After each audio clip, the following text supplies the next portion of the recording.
Welcome back to part 3 of our foreclosure objection series. In the first 2 videos, we discussed I have it taken care of and how that is a huge objection that we have to overcome. Go back and take a look at that video if you haven't studied it.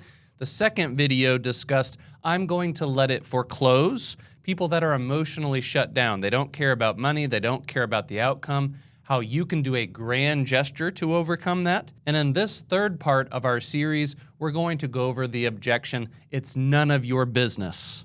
These are the people that need a little warming up, a little rapport building. So we're going to go over this objection flow now. If you would like a copy of this objection, type in the comments, none of your business, and we will send you over a link to where you can download this objection flow to study with your team. Let's dive in. As I said before, we're going to study it's none of your business today. This is a very common one that you're going to see at the door, on the phones, even through text message. This is another one of those core objections you must overcome. Again, as niche investors, we lean into resistance. We don't lean away. A lot of you with this objection, you'll be like, oh, well, I'm sorry for bothering you, and then kind of move on about your business. You're losing out on deals. You're losing out on serving sellers. You must lean into this. So let's go ahead and dive into it. Okay, so our opening line, and again, this is not cement, this is not concrete. You can paraphrase this opening line as you see fit, but here's a good one that I like to go with that's good in my eyes. Hey, are you the homeowner here? I'm just Michael. I apologize I can't stay for long, but I've got an appointment that I need to be getting to. But I noticed your lender, looks like they scheduled a sale on the property. I wasn't sure if you got it handled. I know banks like to throw headaches at people at the last second, but I help people navigate this kind of thing all the time. Would you be opposed to hearing what some people have done in these situations?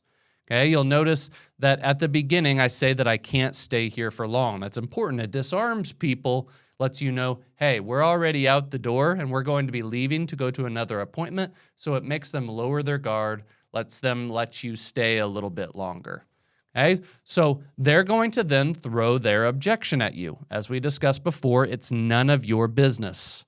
So what is the handler for that? It's not, oh, I'm sorry, I'll come back at another time, or hey, let's follow up at another time. That's a no-no. We do not do that. We need to be good at our handlers. Follow through with this series, study all of these objection handlers, these mind maps, and it's the difference between a company that does a deal sometimes and a company that does 5, 10, 15, 20 deals plus a month. Okay, so how do we handle this? It's none of your business, they say. Hey, totally fair. Nobody likes people in their business. Just so I don't make any wrong assumptions, are you working with your lender, an attorney, or maybe someone else on this? If you rather keep it private, I completely respect it. I just don't want you to get caught off guard before the sale. Okay? So you affirm their feelings, but you just want to cast a little bit of doubt. Another way that you can handle it, hey, I get it. No one likes strangers in their business, okay? But most people I talk to are either working something out with their lender, have an attorney helping, or they're just hoping for a last-minute solution. Does any of that sound like where you're at, or are you handling things a different way? Now, why is it that this can work? Okay, the handler works because it shows some empathy. It makes their reaction feel normal. They lower their guard. It gives them options to choose from so they don't feel like they're being put on the spot. And then lastly, the final question is open but gentle. We're inviting them to share without pressure, and it creates a safe environment for them to open up about their situation. So we've gone from our opening line, we have our objection, we have our 2 handlers that you need to study. Make them in your own voice. Make sure the tonation and the pacing is good. You're going to have to practice these a little bit. And then we have a crossroads. How is the seller going to respond? Are they going to open up? Are they going to shut down? Okay. We're going to go down the if they shut you down path, because that's probably more often than not what's going to happen when they say, I told you this is none of your business. Okay. So you've gone through your objection handler. The seller responds. They're going to shut you down, and they're going to say something like, hey, didn't you hear me? I told you this isn't your business, okay? This is another opportunity to lean into resistance. When you lean in, you open opportunity for further dialogue. When you lean away, it ends the opportunity. So here we go. When they reaffirm, it's none of your business, we're going to enter a third-party story. It's helpful for you to have your own third-party stories that you actually have experience, but here is a template that you can use that will be just as helpful. Okay, so we're going to enter our third-party story. Please practice these. It makes a difference. So let's do our third-party story. Hey, look, I completely understand. Honestly, I had a homeowner tell me the same thing a while back. Didn't want anyone in their business, just wanted to be left alone. But then something small slipped through the cracks with his situation, and he found out just days before the auction that things weren't handled the way he thought. He reached out. We were able to help him before it was too late. And I'm not here to pry or make you feel uncomfortable. I just don't want you to get caught off guard. And I see this all the time. So out of curiosity, is there anything at all you'd want a second set of eyes on just to be safe? Okay, so you're wanting to relate this to another situation that you've solved. Someone said the same thing. Then at the end, something fell through the cracks. Now, if you have a more personal third-party story for this, great. Go ahead and use this. But this is a nice template for those of you that are brand new, that maybe don't have any case studies or third-party stories, to insert in and hopefully get the seller to open up.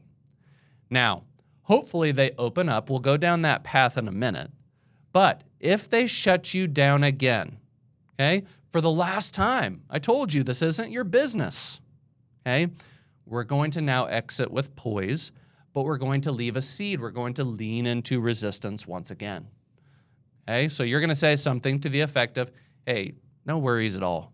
I respect that. And if things down the road don't turn out the way you're hoping, feel free to reach back out. We've helped over X families stop sales even when they feel like it's too late. I'm just here if the situation ever changes. Now, have a little pause. Then you're going to lean into resistance. Hey, do you mind if I shoot you a quick text with my name, just in case things shift? I just want you to know that it's me in case you need anything. Now, if they say that they want you to shoot them a text, you're going to send a text message from your number, have them program your name in their phone. For me, it would be Michael Investor Guy, blank Investor Gal. And then you can joke about how people probably get 1,000 spam calls or texts a day, and at least with this, they know it's you. And then, of course, you're going to establish a micro commitment to speak to them into the future. This is not vague. This is not, hey, I'll talk to you next week. This is, hey, let's talk next Tuesday at 10 o'clock. I'll text you then, okay? Go ahead and set the very clear micro commitment. Now, if you go through this and they say, you know, I don't want your contact information, you can then, of course, offer a business card and then leave. We're then going to contact them in other mediums. Now, let's go back up to the top part of our mind map. Whether you have done the objection and the seller responds by opening up, or you've done your third-party story or case study and then they open up again. So let's kind of pivot back. We've done our opening line. They have their objection. It's none of your business. You have your handler that you use, and this time, instead of responding and shutting you down, they are going to open up. Now, what is kind of the normal response for a seller when they open up? They're going to give you a brief backstory of what's going on. So, for example, well, I mean, I'm doing a loan mod, or, well, I mean, I'm trying to get the money together to reinstate, or, you know, I'm thinking about going ahead and having my realtor friend list it, or perhaps it's, you know, I'm actually going to file bankruptcy. There's a number of things that they're going to bring up to you, and then you need to respond with a set of penetrating questions that gets the truth from them, extracts what their actual situation is, and casts some doubt in their mind that their plan perhaps is not the best way to go. So we are then going to go to this tree of different question sets. As I said before, we have loan modification, reinstatement, listing with a realtor, I'm filing bankruptcy, sale postponed, another investor offer, or I'm working with an attorney. People are going to come up with a number of reasons as to why they aren't going to work with you. You have to be prepared with follow-up, deep questions to pierce through that resistance and get to the truth and find where the risk is in their situation. Okay? So let's start with each one of these. Thanks for coming by. I mean, I've been dealing with a loan mod. I'm trying to stay in my house. I'm hoping that the bank will get that approved and get the sale postponed here real soon. Okay? So that's a very common thing for a seller to say. A lot of you are going to say, oh, well, I'm glad you got the loan mod looked at. Why don't we just follow up in a week and see if that went through or not? That is a big no. Okay, we have to lean into resistance. So what are you going to ask instead? Hey, I'm glad that you got the loan modification going. Just for my knowledge, did the lender confirm in writing that your sale date is paused or the loan mod is approved? Okay, they're going to go into some details, about what they've done so far to get the loan mod going, if they've gone and submitted the paperwork, if there's anything in motion, okay? Take that information. Maybe they say, yeah, it's about to be approved, or, well, I just got started on the paperwork, but, I'm sure it'll work out.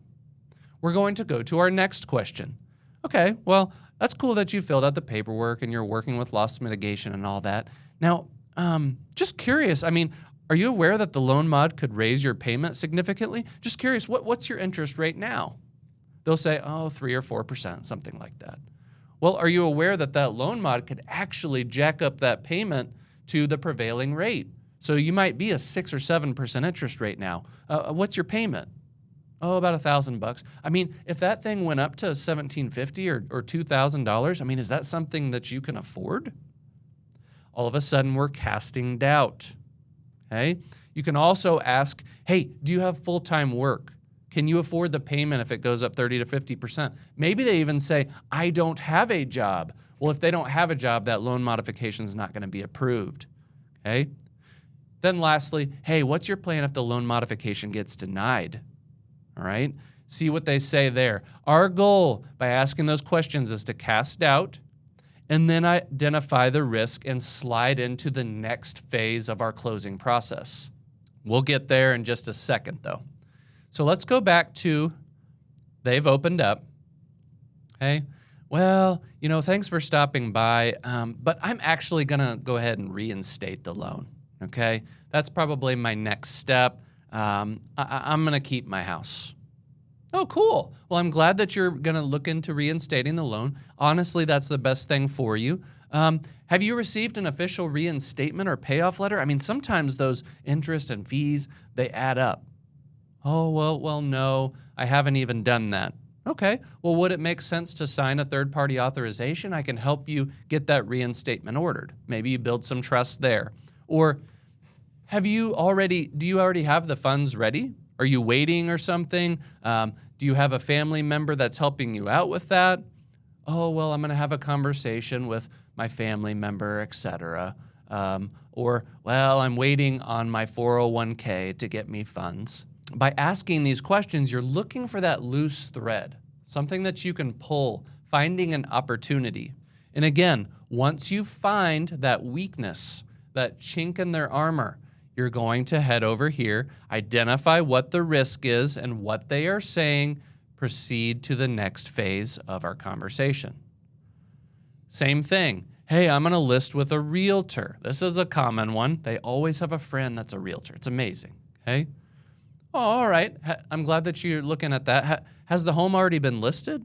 How long has it been on the market? Well, no, we haven't really gotten there yet. Well, the sale's next week. You're going to have to get it listed, get a contract, get it postponed. I've seen this hundreds and hundreds of times, and there's probably not a whole lot of time to do this.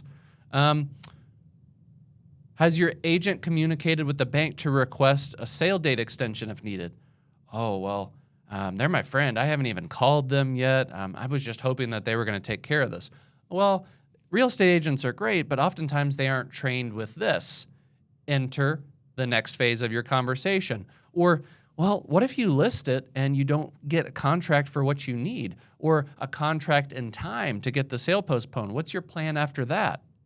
Again, casting doubt, identifying the risk, sliding into the next phase of our conversation. Let's keep going down this list. I want to be thorough.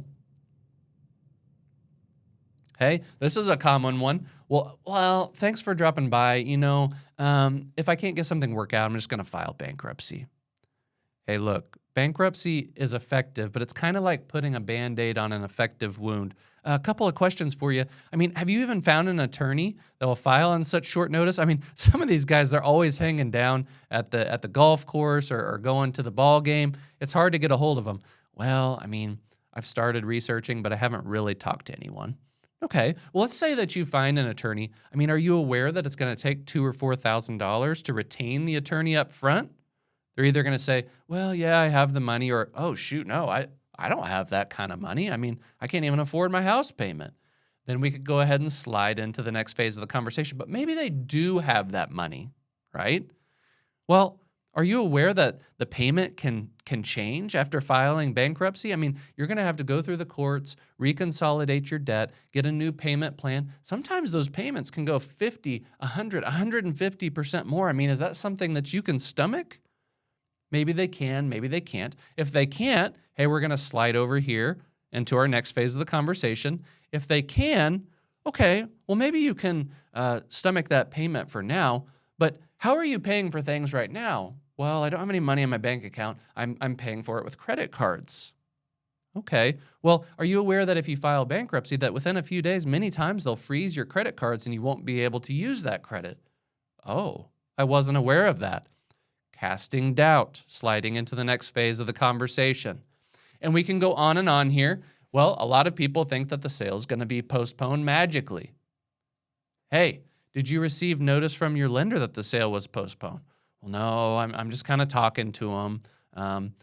Did they tell you if the sale will be rescheduled or if it was fully resolved? Is your mortgage now current, or do you still have an outstanding balance? What's your planning for staying out of foreclosure if they don't postpone it? Again, asking a series of questions that can cast doubt and have an opening for the next phase of the conversation. Last one that's really common. Okay? Well, I'm just going to work with our attorney. Okay? Lean into resistance. Is that attorney a specialist in foreclosure and bankruptcy? I've seen it time and time again. Just because they're an attorney doesn't mean they have the contacts and the resources to get this sale stopped. What have they done for you so far? Okay, that goes into the second question. What exact steps are they taking? Has your attorney communicated with the lender or trustee to officially stop the sale? What are you going to do if the attorney doesn't get the sale stopped? Again, opening an opportunity for further dialogue. Every one of these is intended to gather some information, get a loose thread, pull on it, identify the risk, and slide into our value-driven close. And what is that value-driven close? It's not actually closing to sign the purchase agreement. It's a slide into a close to start a next phase of the conversation.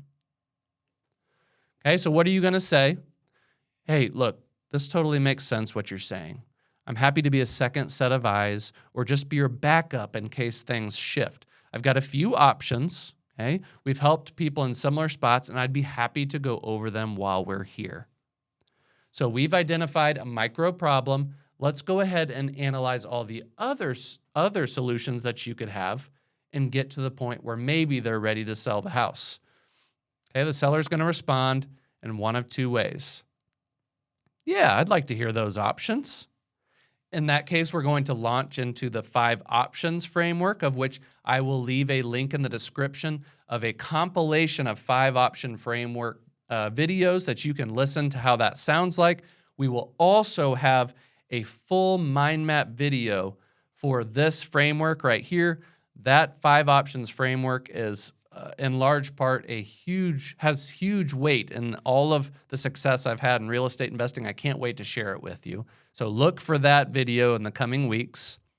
But if they respond no, we're going to launch into the box with 4 walls framework. This is a framework of people that are stuck in their current state. They want to stay in the house. They can't see another way out. And this is another framework of which I will be sharing in this series. So keep tuning in. You're going to keep adding tools to your toolbox to where at the end, you'll have a comprehensive and total sales system for these pre-foreclosure leads. So let's go through this one more time. Okay, you have your opening line, our objection, it's none of your business. We have our handler. If they were open or if they shut you down, you're going to enter a third-party story and try to get a contact information if they continue to shut you down. If they open up, we're going to go down the path that they mention, whether it be loan modification, reinstatement, listing with a realtor, bankruptcy, etc. We're going to find a loose thread, pull on it, identify the risk that they have, dive into that, use our line, hey, look, it makes sense what you're doing, but if you'd like a second set of eyes on it, I'd like to be a backup for you. I've got a few options. Would you like to go over those real quick? If they respond yes, we'll launch into our 5 options framework with the link mentioned below if you want to watch some of those. If they say no, we'll launch into a different framework. Okay? If you would like this framework here for it's none of your business, go ahead and type none of your business in the comments below. I'll send you a link to where you can download this. Please, please, please study these objection handlers. This is the difference between one deal every now and then and 5 to 10 deals a month. This is very important. And make sure that you go ahead and like and subscribe. Tune in, and a few weeks later than this series, we will go over launch into 5 options framework. We will also launch into box with 4 walls, and we'll have additional frameworks for other objections. So thank you for watching. Appreciate you tuning in, and I will see you on the next one.